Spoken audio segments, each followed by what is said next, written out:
Mesdames et messieurs les élus, monsieur le délégué interministériel à l'orientation, cher Louis-Charles Biosat, cher Julien Verrier, mesdames et messieurs, c'est comme toujours un grand privilège de clore ces universités d'hiver de la formation professionnelle. Le ministre n'a pas pu le faire et m'a demandé de le représenter. Et puis au dernier moment, j'ai eu à mon tour une impossibilité de me déplacer en Arles aujourd'hui et je me retrouve à vous parler par écran interposé. J'aurais évidemment de beaucoup préféré être parmi vous comme il y a 2 ans. Mes équipes sur place m'ont tenu informé du déroulement de cette manifestation. Comme à chaque fois, ces rencontres ont été organisées avec un grand professionnalisme. Les équipes de Centre Info y sont évidemment pour beaucoup, et je sais combien cet exercice demande de préparation sur de longs mois en amont.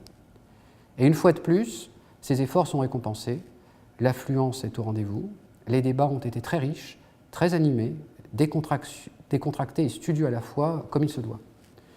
Depuis l'université d'hiver précédente, un train important de réforme a été lancé. Une partie est déjà aboutie, d'autres éléments restent à consolider, et alors même que la réforme est à peine en place, des pistes d'évolution et d'amélioration futures se dessinent. Quand il y a 2 ans, je pronostiquais du chiffre d'affaires supplémentaire pour Centre Info, du fait de l'actualité qu'allait susciter la réforme de la formation professionnelle, je ne risquais pas de me tromper. La loi venait juste d'être votée, des textes d'application nombreux étaient attendus, certaines dispositions allaient susciter des débats au moment de leur mise en œuvre. Mais en fait, j'avais complètement minimisé la portée réelle des dispositions de l'accord national interprofessionnel de janvier et de la loi du 29 novembre 2009. J'avais sous-estimé le travail à accomplir par les services de l'État, en l'occurrence les services de la DGEFP, que je remercie au passage. Plus généralement, j'avais sous-estimé le travail à faire entre l'État et ses partenaires, les partenaires sociaux au premier chef, mais aussi les régions. Et je n'avais pas prévu qu'une autre loi, en juillet 2011, à l'initiative du député Cherpion, allait rajouter des pierres à l'édifice via un certain nombre de dispositions visant notamment à mieux acclimater la formation en alternance dans notre pays. Et j'avais passé sous silence que 2011 allait être aussi l'année de négociation et de signature avec les conseils régionaux d'une nouvelle génération de conventions d'objectifs et de moyens totalement rénovées, fixant des objectifs très ambitieux en matière d'apprentissage. Bref, l'année 2010 et plus encore l'année 2011 ont été fertiles en textes, débats, changements de méthode et de posture. Ce sont vraiment des années qui sont sorties du cadre habituel, pour reprendre le thème général de ces universités. Si l'on s'en tient aux sujets qui ont été les plus au centre des débats, à savoir la formation professionnelle des adultes, je crois pouvoir dire qu'on est largement sorti du cadre habituel des réformes. Je ne vais pas revenir là-dessus en détail. Les travaux qui ont eu lieu ces 2 derniers jours ont permis de faire une sorte de 360 degrés sur le sujet. Je continue de penser que, même si les réformes engagées n'ont pas fait la une des journaux, ou peut-être justement parce qu'elles n'ont pas fait la une des journaux, elles sont de grande ampleur. Un rapide coup d'œil permet de s'en apercevoir. En 2 ans, nous avons fait de grandes avancées dans 3 directions dont je voudrais brièvement faire la synthèse. La première, c'est une plus grande concentration des moyens en faveur de la sécurisation des parcours professionnels. C'est la nouveauté introduite avec la création par les partenaires sociaux du Fonds paritaire de sécurisation des parcours professionnels. Bien sûr, j'ai bien compris les conséquences concrètes des prélèvements opérés par un État en difficulté financière sur cet organisme. Et je comprends très bien les critiques qu'ils ont pu susciter. Mais globalement, je suis convaincu que le mouvement est lancé et que c'est un mouvement de long terme. Je suis sûr que cet outil aura un rôle clé dans les prochaines années dans le financement d'initiatives innovantes en matière de sécurisation des parcours professionnels. J'en veux pour preuve les capacités financières qui sont déjà ou pourront être dégagées, par exemple pour financer la préparation opérationnelle à l'emploi, pour financer des formations dans le cadre du nouveau contrat de sécurisation professionnelle, ou encore pour financer des formations pendant les périodes d'activité partielle et éviter le chômage. Je note également les efforts très importants réalisés pour renforcer le congé individuel de formation.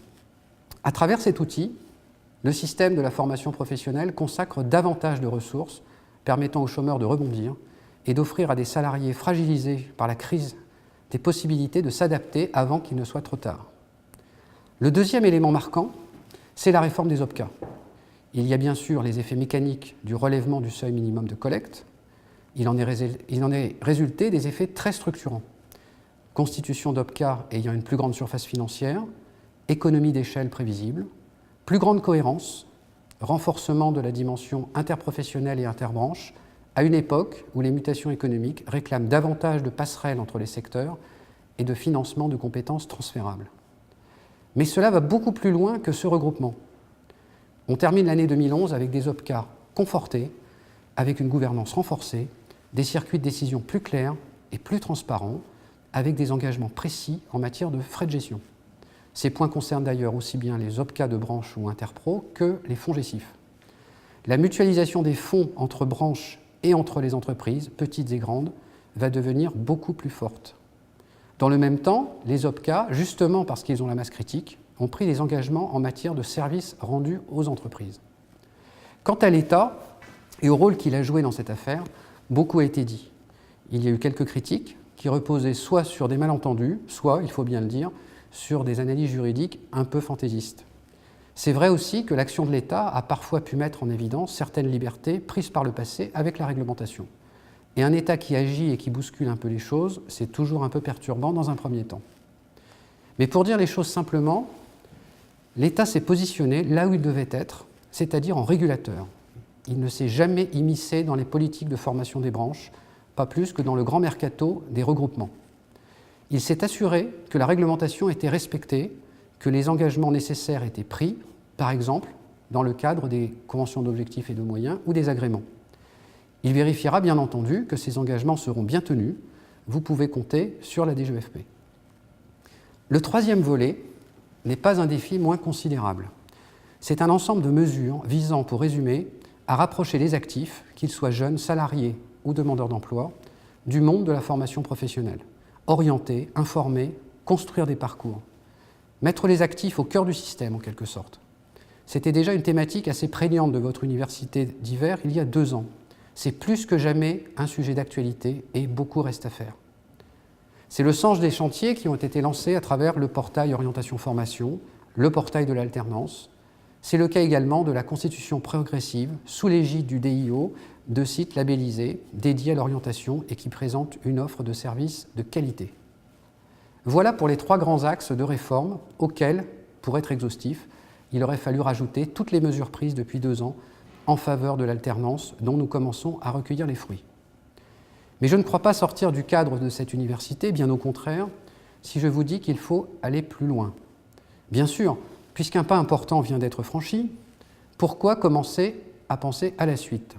Pourquoi ne pas respecter l'étape indispensable de la digestion qui suit les bons repas ? Tout simplement, c'est une vérité assez constante dans l'action publique que les progrès réalisés à travers une réforme font toujours ressortir les sujets qui ne sont pas traités. Et c'est bien ce qui se passe aujourd'hui. Pour être très schématique, je dirais que tout ce qui a été bien fait, en tout cas très correctement. Mais pour autant, certaines choses n'ont pas été faites. C'est pourquoi je voudrais conclure par quelques pistes de réflexion. Et comme c'est encore la période des vœux, vous voudrez bien considérer que la fin de cet exposé relève de l'exercice des vœux.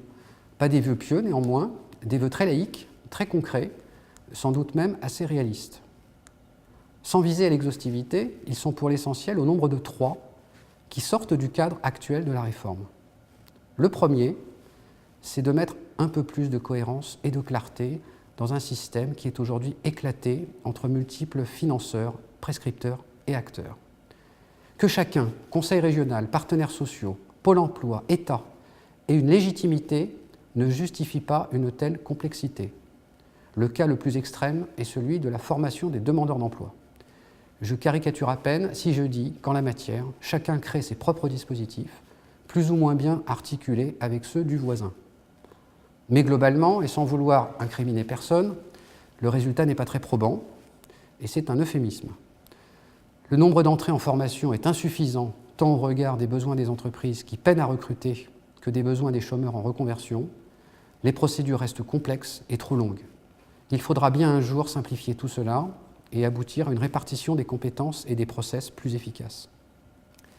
Le deuxième, c'est de remettre en scène la dimension promotion sociale de la formation professionnelle. Les partenaires sociaux et la loi de 2009 ont mis en avant la possibilité donnée à chaque actif de gagner au moins un niveau de qualification au cours de sa vie professionnelle pour se réorienter, pour s'adapter aux évolutions, mais aussi pour progresser dans l'échelle sociale et dans l'échelle des rémunérations. On a vu les efforts qui ont déjà été réalisés pour réorienter un peu le système vers cet objectif. Mais là, clairement, il faut changer de braquet. Le troisième vœu, c'est, au-delà des réformes déjà mises en place sur l'alternance, et tout particulièrement sur l'apprentissage, d'améliorer le lien entre formation initiale et monde économique. Parce qu'on ne peut pas demander à la formation continue plus qu'est-ce qu'elle peut donner. Elle ne peut pas réparer toutes les erreurs initiales, tous les gâchis du système. Cela passe sans doute par une meilleure prise en compte des besoins du monde économique dès la formation initiale, par des changements culturels, voire dans l'élaboration même des diplômes de l'enseignement professionnel. Vous le voyez, ces trois sujets méritent des débats publics qui dépassent les querelles de chapelle. Il s'agit bien d'enjeux nationaux, d'ardentes obligations, comme on disait autrefois, dont tous les acteurs publics doivent s'emparer. Je forme donc le vœu que la mission lancée par le Président de la République et confiée à M. Gérard Larcher puisse faire des avancées dans ces domaines. Je vous remercie pour votre attention.